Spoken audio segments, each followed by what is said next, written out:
নমস্কাৰ আপোনালোকে চাবলৈ আৰম্ভ কৰিছে এনি খবৰ আৰু এই মুহূৰ্তত লৈ আহিছো ৰাজ্যখনৰ বাবে কেইবাটাও বিগ ব্ৰেকিং নিউজ আৰু এই ধৰণৰ খবৰসমূহ প্ৰতিদিনে চাবৰ কাৰণে চেনেলটো সাবস্ক্ৰাইব কৰিবলৈ নাপাহৰিব জখলাবন্দাত এসআই জুনমণি ৰাভাৰ যি দুৰ্ঘটনা সংঘটিত হৈছিল সেই দুৰ্ঘটনাত প্ৰত্যক্ষদৰ্শী আছিল একমাত্ৰ প্ৰণৱ দাস আৰু প্ৰণৱ দাসে দাবী কৰিছিল যে সেই দুৰ্ঘটনাত সম্পূৰ্ণ ঘটনাটো তেওঁ নিজে প্ৰত্যক্ষ কৰিছিল কেনেকৈ এসআই জুনমণি ৰাভাৰ দুৰ্ঘটনা সংঘটিত হৈছিল কেনেকৈ গাড়ীখন ৰখাইতো আছিল কন্টেইনাৰ বাহনখনে কেনেকৈ খুন্দা মাৰিছিল দুইখন বাহনৰ মাজত কেনেকৈ মুখামুখি সংঘৰ্ষ হৈছিল এ টু জেড প্ৰণৱ দাস আছিল একমাত্ৰ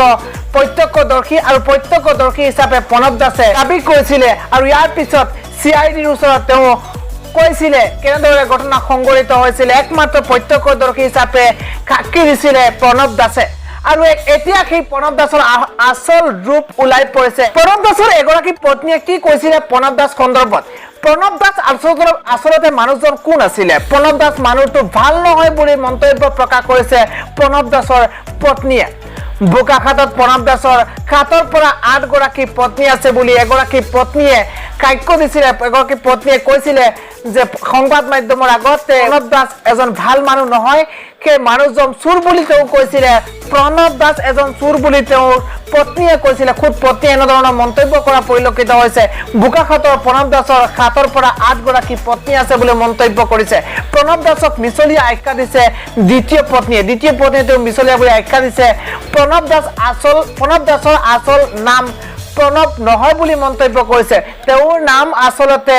নালিয়াহে বুলি তেওঁৰ আসল নাম তেওঁৰ প্ৰকৃত নাম প্ৰণৱ দাস নহয় বুলি মন্তব্য কৰিছে তেওঁৰ এগৰাকী পত্নীয়ে আসল ৰূপ ওলাই পৰিছে প্ৰণৱ দাসৰ প্ৰায়ে পত্নীক মাৰপিট কৰে প্ৰণৱ দাসে বুলি মন্তব্য কৰিছে তেওঁৰ এগৰাকী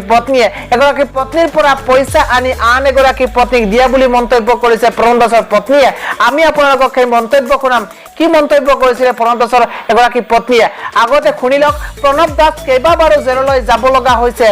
বুলি মন্তব্য কৰিছে এগৰাকী পত্নীয়ে এতিয়া আপোনালোকক শুনাই ল'ব বিচাৰিছো যে প্ৰণৱ দাসৰ পত্নীয়ে কেনে ধৰণৰ মন্তব্য কৰিছে সংবাদ মাধ্যমৰ আগত শুনক দাস ভাল নহয় মোক বিয়া পতাৰ পিছৰ পৰাই বহুত খেলিমেলি ঘৰত থাকিবলৈও শান্তি নাই ঘৰত থাকিলেও সেয়া ল'ৰা ছোৱালী দুটা জন্ম হ'ল তাৰপিছতে এৰি দিলে বিয়া পাতিছে কেইবাগৰাকীও মোৰ লগত নাথাকে মা ঘৰত থাকোঁ মা ঘৰত থাকিবলৈও শান্তি নাই তাতে মাৰপিট কৰে কাজিয়া কৰে দাদাহঁতে এৰুৱাবলৈ গ'লে দাদাকো মাৰে চবৰে লগতে লাগে মাহঁতৰ লগত লাগে কাকো সন্মান কৰিব নাজানে বাইদেউৰ লগত লাগিব কাকোৱে নামানে মই আঁতৰি অহা দিন হ'ল বহুত দিন হ'ল ঘৰত আছিলোঁ ঘৰৰ পৰা ইয়ালৈ গোলাঘাটলৈ গুচি আহিলোঁ কাজিৰঙাত আছিলগৈ কাজিৰঙাত গৈ তাতো কাজিয়া কৰিছে তাতো মাৰপিট কৰি বস্তু লৈ আহিছে মোবাইল চোবাইল লৈ গুচি আহিছে মানুহ যেতিয়াই যায় তেতিয়া কিবা এটা লৈ গুচি আহে বাকচৰ পৰা কিবা এটা উলিয়াই লৈ আহি আনি বিক্ৰী কৰি ইজনীক দিয়ে ইজনী চব আনি সিজনীক দিয়ে তেনেকৈ দি থাকে কাপোৰ কানি মোৰ পৰা চুৰ কৰি লৈ আহে 7জনী 7গৰাকী আৰু এটা অভিযোগ কৰিছে স্থানীয় লোকে যে প্ৰণৱ দাস কেইবাবাৰ জেললৈ যাব লগা হৈছে জেললৈ গৈছে কিয় যাব লগা মানুহ মাৰে তাৰপিছত আকৌ এয়া সৰু ছোৱালী বিয়া পাতিছে বিকলাংগ সৰু ছোৱালী স্কুলীয়া ছোৱালী স্কুলত পঢ়ি থকা ছোৱালী লুকুৱাই দিছিলে পলুৱাই নিছে বুলিয়ে ওলাইছে